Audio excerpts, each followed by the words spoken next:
A venda do Vasco da Gama segue sendo assunto debatido nos corredores de São Januário. O Vasco hoje busca um comprador no mercado.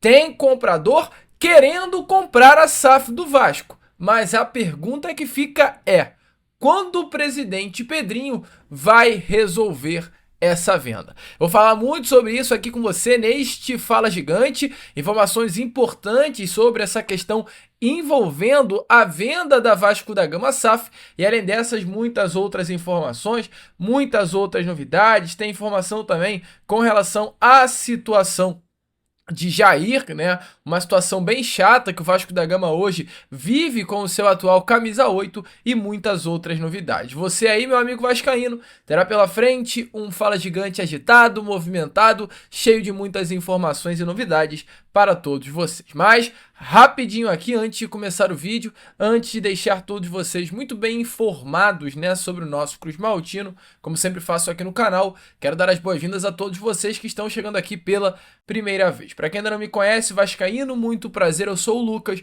e você está no canal do Gigante Vasco. Esse daqui, para você que não sabe, é o canal do torcedor vascaíno. Eu tô aqui todos os dias, 3 vezes por dia, com a Acorda Vascão, saindo sempre às 7 horas da manhã em ponto, o Fala Gigante pela parte da tarde e o Boa Noite Gigante pela parte da noite. Então, se você ainda não é um inscrito do nosso canal, não perca tempo e venha logo aqui embaixo para se inscrever, ajudar o nosso crescimento, fazer com que cada vez mais pessoas possam ter acesso ao canal do Gigante Vasco. O meu trabalho, o canal do Gigante Vasco, esse canal do YouTube, depende muito de vocês. Vambora, né? Chegar aí aos 153 mil inscritos, porque faltam pouquíssimas pessoas para isso acontecer. Show? Vambora então, sem muita enrolação, falar logo de Vasco da Gama, meu amigo. Quero começar aqui primeiramente com vocês, esse Fala Gigante, falando sobre a situação do Jair, né? Porque, meu amigo torcedor vascaíno, o Vasco segue tentando resolver essa situação do atual camisa 8. O jogador recebe no Vasco um salário de R$900 mil por mês, tem um contrato com o Cruz Maltino até o final desse ano e o Vasco, diante desse alto valor salarial, não pretende utilizá-lo. Por quê? Pois o Jair já tem 6 partidas com a camisa do Vasco, chegando à 7ª na competição do Campeonato Brasileiro, ele não poderá mais ser negociado. Então, com isso, o Vasco nem vem mais relacionando o Jair para as partidas, pois pretende, nesta próxima janela de transferências, negociar o volante com algum outro clube. O Vasco vem tentando utilizar de algumas estratégias para essa negociação acontecer. Qual é a hoje estratégia que o Vasco usa? Quitação de dívidas. Hoje o Jair é um jogador valorizado no mercado, hoje o Jair é um atleta que já foi procurado por alguns clubes e hoje o Vasco é um clube que tem dívidas até com clubes que o Jair foi procurado. Um exemplo, São Paulo. São Paulo é um clube que o Vasco tem uma dívida pela compra do zagueiro Léo no ano de 2023, uma dívida no valor hoje de R$8 milhões. A compra foi feita pelo Léo no valor de 16. O Vasco da Gama chegou a acertar alguns valores que estavam atrasados no ano passado, mas não pagou nenhuma das 3 prestações que teriam de ser pagas durante o segundo semestre de 2024, que totalizam esse valor aí de R$8 milhões. Então, há essa dívida hoje pela compra do zagueiro Léo e a ideia do Vasco para quitar essa dívida seria liberar o Jair de graça para o clube paulista. Ou seja, o Jair vai de graça para o São Paulo e essa dívida de R$8 milhões que hoje o Vasco tem com o clube paulista seria ela quitada. Algo muito semelhante ao que o próprio Vasco fez com o Atlético Paranaense no início do ano, lembra? O Vasco tinha uma dívida com o Atlético pelo Hugo Moura, aí o Vasco pegou o Léo, que era um jogador que tinha contrato e não iria ser utilizado aqui, e liberou para o Atlético Paranaense de graça e quitou a dívida. Essa é uma ideia que o Vasco tem para sim negociar o Jair.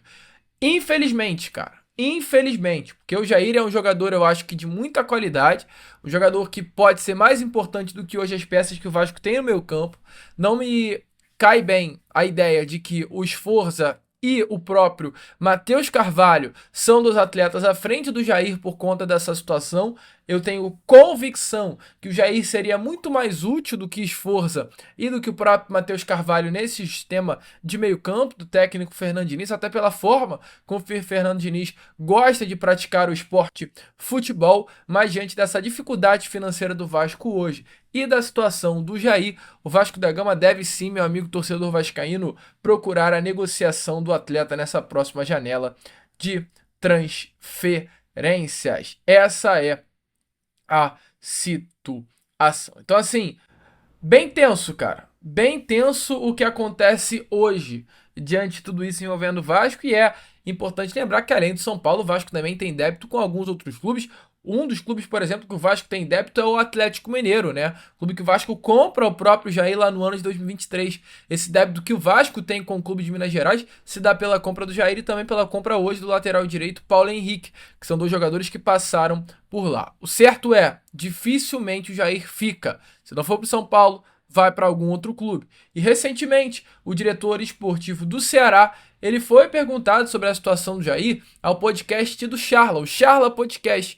O Jair é um jogador que vem sendo especulado no clube cearense e o diretor deles foi perguntado sobre a possibilidade da contratação do atual camisa 8 do Vasco. Ele respondeu se esquivando e eu trago aqui um pouquinho da resposta dele a vocês. Se liga só. É um jogador que interessa ao Ceará? Eu acho que todo bom jogador interessa. Eu adoro isso. E ele, especificamente, ele é um grande amigo. Nós trabalhamos junto no esporte. Ele é fantástico. Gosto dele pra caramba, assim. Um cara que a gente tem uma relação próxima, assim como eu tenho com outros 500 que eu já trabalhei e que tem qualidade tão bem quanto. Então, assim... Eu acho que a pergunta mais ensaboada que tem pra se responder é essa. Porque todo bom jogador... Alguém já ouviu de interesse o Ceará seria um dos interessados. Isso é bom, acho legal ter essas notícias, porque mostra que o Ceará tá interessado em bons jogadores. Então isso é bom. Se fossem jogadores ruins, aí ia estar começando a preocupar. Eu ia perguntar, até assim, já houve conversa, vai estar claro que ele não vai responder. Mas assim, não, segue aí. Não, mas é bom, porque é boa a conversa. É bom, pode perguntar. O burburinho é legal, Pode né? perguntar, eu só não garanto que eu vou responder, mas... E como eu falei, não é porque eu não quero, é porque qualquer resposta, às vezes eu falo assim, de bate-ponto, tem interesse? Não tem interesse. Direciona o mercado para um lado, direciona para outro. Então, assim, a gente prefere manter esses interesses nossos, assim, dentro do nosso QG. Mas dito isso... Bom, meu amigo torcedor vascaíno, então, como vocês viram aí, né, o diretor esportivo do Ceará, deixando muito bem claro toda essa situação. Mas vamos embora, prosseguir aqui com o vídeo, antes, porém, deixe nos comentários a sua opinião com relação ao que você acha sobre essa saída do Jair, muito provavelmente na janela do meio do ano. E vamos embora para a segunda parte desse Fala Gigante, porque eu quero falar com vocês agora sobre a situação envolvendo a venda da Vasco da Gama SAF, que é uma das grandes polêmicas, né? Principalmente hoje pelo fato do futebol do Vasco da Gama não estar indo muito bem. É algo que aumenta ainda mais dentro do Vasco da Gama, dentro da torcida do Vasco, esse desejo iminente de uma compra da SAF Cruz Maltino quanto antes, né? O vascaíno já não aguenta mais viver sufoco, ano após ano lutando para não cair para a Série B. O torcedor vascaíno quer ver o seu momento chegar, quer disputar por títulos, quer conquistar títulos, quer ver o Vasco de volta na primeira prateleira do futebol. E hoje, principalmente após o retorno da associação no comando da SAF, o vascaíno entendeu mais do que nunca que a única possibilidade disso acontecer é sim sendo comprado por um grande investidor para injetar dinheiro dentro do Vasco. E nesse momento, querendo ou não querendo, diante de todo esse cenário de ser uma associação controlando uma SAF, o Vasco ele vê um esfriamento desse interesse do mercado de uma forma geral pela compra da SAF. E exatamente por conta disso adota-se uma grande cautela. O Vasco até recentemente contratou, né, uma empresa para ir ao mercado e procurar esse novo investidor, mas sem pressa, tá? Enquanto segue em busca de uma solução definitiva para o futuro do Vasco da Gama, o clube hoje adota uma postura cautelosa na escolha de um novo investidor. Após o rompimento com a 777 Partners, o Vasco ainda não definiu o novo controlador da SAF do Vasco da Gama. Exatamente por conta disso veio esfriar esse interesse de empresários que inicialmente até chegaram a assinar os NDAs, que são aqueles acordos de confidencialidade, né? Ou seja, de forma resumida, esse imbróglio entre Vasco e 777 Partners está espantando novos investidores dentro do Vasco da Gama. E é algo real, tá? Porque se a gente olhar, e eu vou fazer exatamente esse exercício com vocês.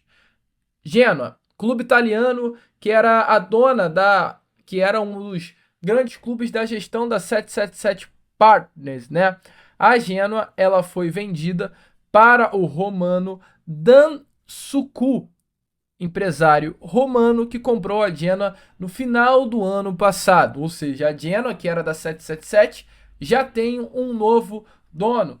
Outro clube, por exemplo, né, que também tem um novo dono, o Standard Liège da Bélgica. Hoje, só para fazer um uso de correção, ele ainda não tem um novo dono, mas também passa por esse processo de venda. A ICAP recentemente colocou à venda todos os ativos do Standard Liège e busca no mercado um novo dono.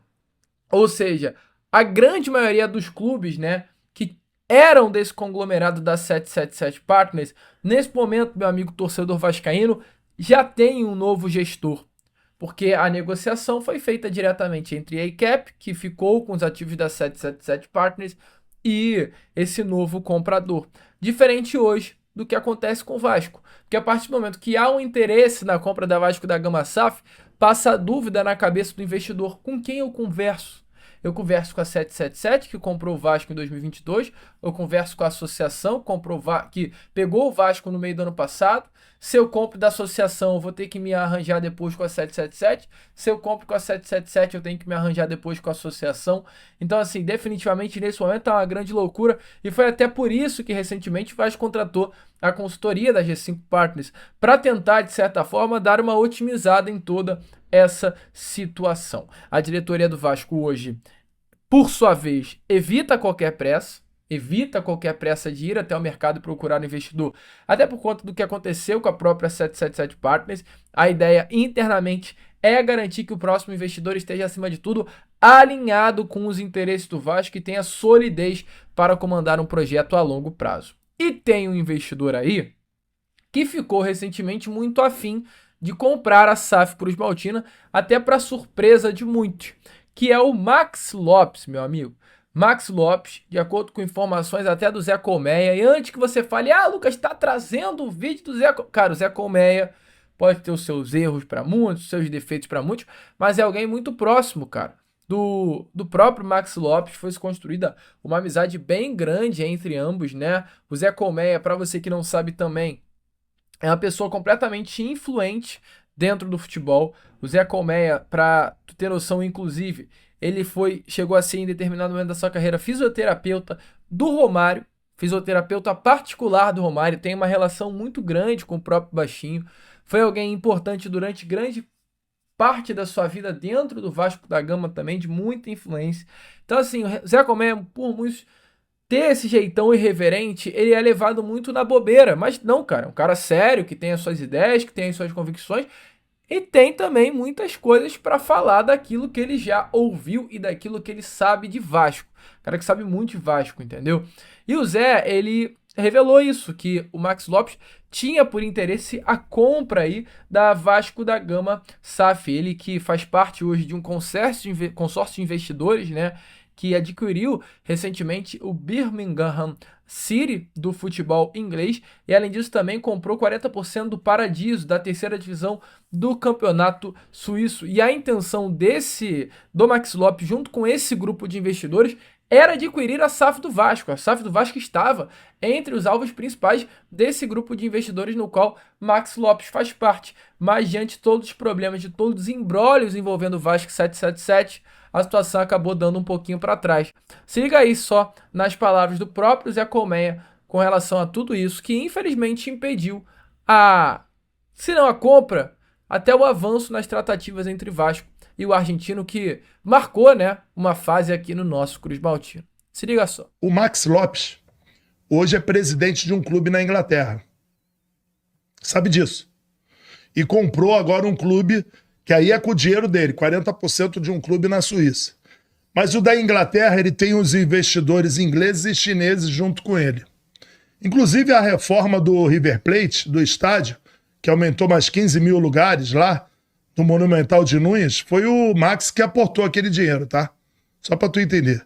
Eu falo com o Max até hoje, meu amigo, meu irmão, cara que eu vou carregar pro resto da vida. Eu conversando com ele há uns dias, ele falou, Zé, você não me pediu pra comprar o Vasco? Eu fui atrás da 777. Aí eu falei assim, ah é? Fui, no fim do ano. Eu quis comprar 2 clubes do Vasco, mas um deles era obrigatório ser o Vasco. E aí botei que eles escolhessem o outro. E eles fizeram contato com a 777 para comprar a parte da 777 do Vasco, só que a 777 não quis vender. E eu tenho isso aqui printado aqui, conversa minha com o Max, e o Max fala isso a qualquer hora com qualquer pessoa. E ele é sujeito homem, ele fala. Só que eles claro, falaram, ó, nosso desejo de vender é grande, só que a gente não pode vender porque a gente está num imbróglio judicial com o Clube de Regatas Vasco da Gama, que é a justiça. Então, esse processo judicial vai sempre atrapalhar o Vasco. Agora, sobre o Jorge Salgado, divido arquibancada, divido mesa em restaurante, divido Uber com ele, entendeu? O que for. Um cara que, pra mim, é o último dos românticos, porque um cara tirar 30 milhões do bolso, pode até me tirar de chacota. Me dá 30 reais agora aí, faz um pix pro Vasco. É um ou outro que faz. 30 milhões, só esse aqui. Bom, meu amigo torcedor vascaíno, então, como vocês viram aí, né? Deixa a sua opinião nos comentários. Valeria a pena conversar com o Max Lopes, ter uma troca de ideia aí com esse argentino sobre essa situação envolvendo o interesse na SAF do Cruz Maltino? Coloque a sua opinião aí nos comentários. Seu Lucas, vou ficando por aqui. Esse foi o nosso Fala Gigante, apenas o segundo vídeo dessa segunda-feira. E já, né, vascaíno, é claro, eu tô de volta aqui com Boa Noite Gigante pela parte da noite para trazer ainda mais informações e novidades para todos vocês. Que vamos, curta, compartilhe, se inscreva e como eu sempre falo aqui, saudações vascaínas.